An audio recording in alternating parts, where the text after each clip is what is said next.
Hi అందరికీ నమస్కారం. ఢిల్లీలో పవన్ కళ్యాణ్ గారు రేపు అమిత్ షా అలాగే నరేంద్ర మోదీని కలవబోతా ఉన్నారు. అయితే దీనికి సంబంధించి మనం నిన్న ఇవాళ కూడా చెప్పుకున్నాం, కీలక బాధ్యతలు అప్పగిస్తారు అనేసి.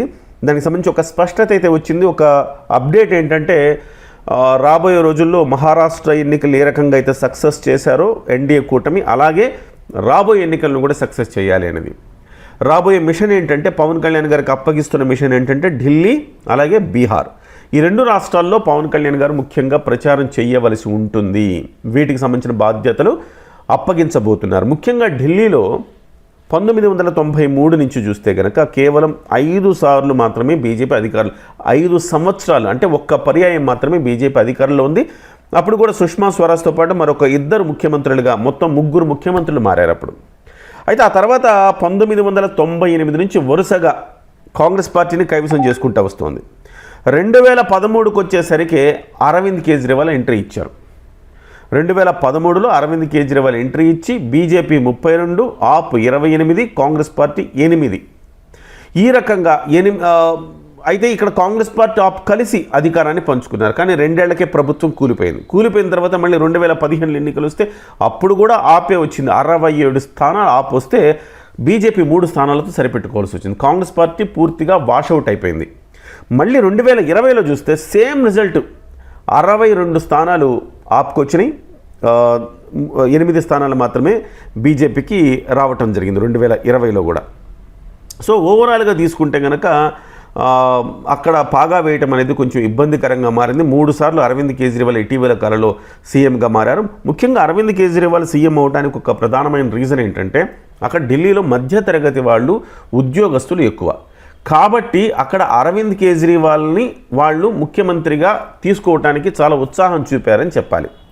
ఎందుకు అంటే అరవింద్ కేజ్రీవాల్ ఒక మధ్యతరగతి మనస్తత్వం ఉన్న వ్యక్తి, నిజాయితీపరుడు అన్న భావనతోటి అరవింద్ కేజ్రీవాల్ని తీసుకున్నారు.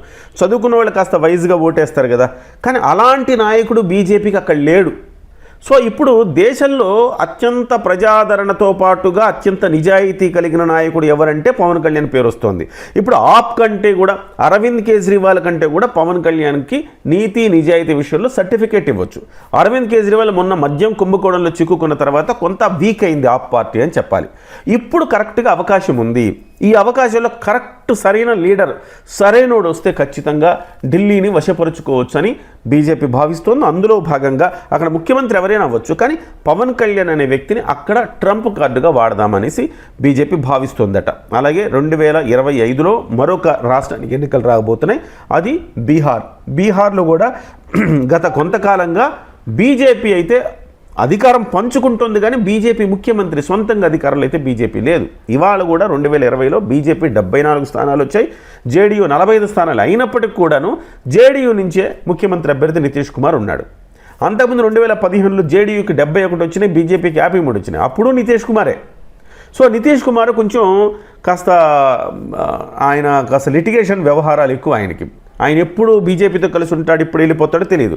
అందుకోసం పూర్తి స్థాయి మెజారిటీకి చేరువవ్వాలంటే 100% స్ట్రైక్ ఉన్న పవన్ కళ్యాణ్ గారు ఉంటే బాగుంటుందని బీజేపీ భావిస్తుందట. అంటే ఇప్పుడు బీహార్లో కానీ ఢిల్లీలో కానీ తెలుగు వాళ్ళు ఉన్న చోట ఖచ్చితంగా ప్రభావితం చేస్తారు. కానీ బట్ బీహార్లో, ఢిల్లీలో తెలుగు వాళ్ళు ఉంటారు చాలామంది, దాదాపు ఒక 10 లక్షలు 15 లక్షల మంది తెలుగు వాళ్ళు ఉన్నారు వివిధ ప్రాంతాలని చెప్తున్నారు.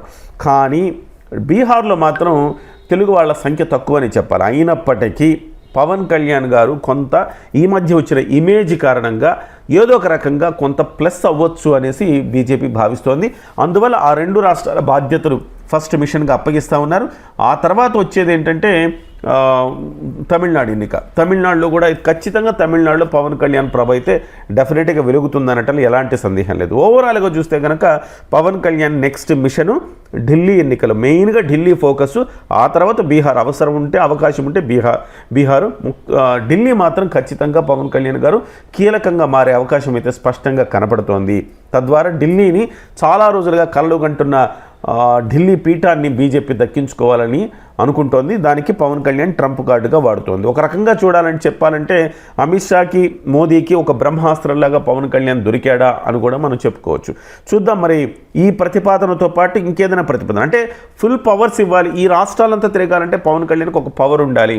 ఆ ఫుల్ పవర్స్ ఇచ్చే దిశగా ఎన్డీఏలో కీలకమైన ఏదైనా పాత్రను పవన్ కళ్యాణ్కి అప్పచెప్తారా ఏంటనేది చర్చ జరుగుతూ ఉంది ఢిల్లీ సర్కిల్స్లో.